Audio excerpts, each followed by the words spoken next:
बजेटमध्ये एमबीबीएस म्हणजे साधारण 11, 12, 13 लाखामध्ये जर एमबीबीएस पर इयर करायचं असेल तर यूपीचं एक लेटेस्ट अपडेट आलेलं आहे. आणि या अपडेटमध्ये एमबीबीएस साठी जे रूल्स आहेत, जर समजा तुम्हाला कोणी म्हणत असेल की याच कॉलेजमध्ये तुमची ऍडमिशन करून देतो, तर हे आता एक रूल बुक आलेलं आहे की ऍडमिशन नेमक्या कशा होतील. आता जर समजा तुम्ही कुठं जॉईन केलेलं असेल यूपी एमबीबीएसचं काउन्सिलिंग, तर ही सर्व माहिती तो व्यक्ती तुम्हाला देतच असेल. पण जर जॉईन केलेलं नसेल तर आमच्या जिजाऊ अकॅडमीच्या सुद्धा सध्या काही सीट्स ज्या आहेत तर त्या सध्या घेणं सुरू आहे यूपी एमबीबीएसच्या. तुम्ही जर यूपी एमबीबीएस असा मेसेज केला तर नक्कीच काउन्सिलिंग फीचे डिटेल्स जे तर ते तुम्हाला शेअर करण्यात येतील. आता या व्हिडिओमध्ये आपल्याला काय बघायचं नेमकं, तर नेमकी प्रक्रिया कशी होणार आहे. आता हे जे आहे हे 38 पेजेसचं पीडीएफ आहे. थोडक्यात ही जी काउन्सिलिंग प्रक्रिया आहे, आम्ही काय करत असतो तर विद्यार्थ्यांचा एक ग्रुप आहे आणि या ग्रुपमध्ये जेवढे पण विद्यार्थी जॉईन होतील तर जेव्हा काउन्सिलिंग प्रक्रिया शेअर होते सुरू होते तर तेव्हा आम्ही काय करतो, या विद्यार्थ्यांचे मोबाईल नंबर एकमेकांना शेअर करून देतो, जेणेकरून आपल्या भागातले विद्यार्थी ओळखीचे विद्यार्थी महाराष्ट्रातच सापडून जातात. जेव्हा समजा आपल्याला तिकडं कॉलेज जॉईन करावं लागतं, डॉक्युमेंट व्हेरिफिकेशन करावं लागतात, तर तेव्हा महाराष्ट्रातूनच पालक लोक सोबत राहतात. महाराष्ट्रातून सोबत राहिल्यामुळे थोडी मानसिकता पण वेगळी बनते, तर हा या ग्रुपचा फायदा होतो. पण प्रश्न येतो तो काउन्सिलिंग फीजचा. जे विद्यार्थी काउन्सिलिंग फीज पेड करतात तर त्यांना त्या यूपीच्या ग्रुपमध्ये आम्ही ऍड करत चालतो. आता बघा यामध्ये काय काय दिलेलं आहे नेमकं, तर एक फ्लो चार्ट आहे की काउन्सिलिंग नेमकी कशी होईल.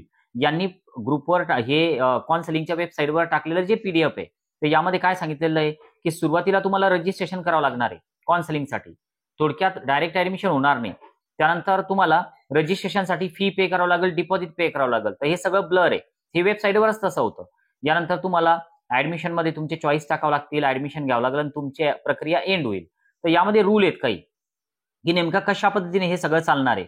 मग यामध्ये पहिला राऊंड होईल, दुसरा राऊंड होईल, त्यानंतर काही आरक्षण दिलेलं आहे. आता तसं आपल्यासाठी ते काही आरक्षण नसतं, आपण तिकडे ओपन मधूनच जातो, स्कॉलरशिप विषयच नसतो. पण तुमची जी तयारी आहे तर ती एमबीबीएस यूपी साठी कमीत कमी 11,70,000 म्हणजे थोडक्यात 12 लाखाची तयारी ठेवा कॉलेज फीजची.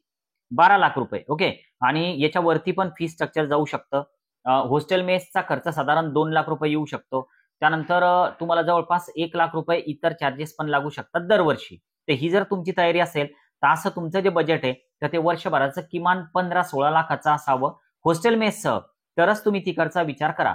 थोडक्यात आपलं बजेट 70 लाखापर्यंत जात असेल, आपला स्कोअर जो आहे तर तो जर क्वालिफाय जरी असाल तरी हे रजिस्ट्रेशन करा असं माझं म्हणणं आहे. अलॉटमेंट होईल याची 100% गॅरंटी नाही.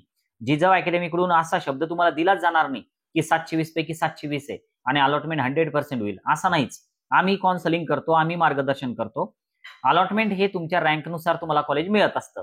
क्वालिफाय मार्क्सवर पण कॉलेज मिळू शकतं, पण आम्ही ते कॉलेज मिळवून दिलं असं श्रेय आम्ही कधीच घेत नाही.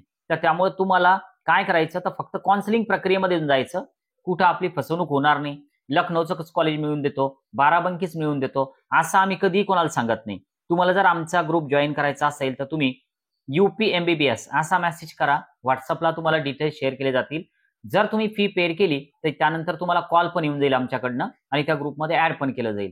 आता बघा यामध्ये 2 लाख रुपये डिपॉझिट लागत असतं वेबसाईटचं, लक्षात घ्या. हे 2 लाख रुपये वेबसाईटचे डिपॉझिट आहे, ही रिफंड पण येत असते. पण काही कंडिशनमध्ये एखाद्या वेळेस आपल्याच्यानं जर काही चूक झाली तर ते रिफंड येत नाही. तर त्यामुळे कुठेतरी जॉईन व्हा, आमच्याकडेच व्हा असा विषय नाही, पण कुठेतरी जॉईन व्हा. आता ही प्रक्रिया लवकरच सुरू होणार आहे. यामध्ये डॉक्युमेंट व्हेरिफिकेशन पण होणं खूप गरजेचं आहे. लागणारे डॉक्युमेंट्स तुमच्या स्क्रीनवर तुम्हाला दिसत आहेत. हे डॉक्युमेंट्स तुमच्याकडं अपडेटेड असले पाहिजे. यावर तुमचं जे 10वीचं मार्कशीट आहे किंवा 10वीचं पासिंग आहे तर त्यावर तुमची डेट ऑफ बर्थ व्यवस्थित आहे का ते चेक करा जरा. कारण डॉक्युमेंट व्हेरिफिकेशन फेल व्हायला नको यूपीचं. जर ते फेल झालं तर आपली प्रक्रिया सगळी वाया जाणार आहे. चॉईस फिलिंग कशा करायच्या असतात, यूपीमध्ये जे कॉलेजेस आहेत काही मायनॉरिटी आहेत, काही नॉन मायनॉरिटी आहे, त्यातले रँकिंगनुसार कॉलेज सिलेक्ट करून ते टाकावं लागतात. तर ती रँकिंगची लिस्ट आम्हीच तुम्हाला बनवून देतो. आमची पद्धत सोपी आहे.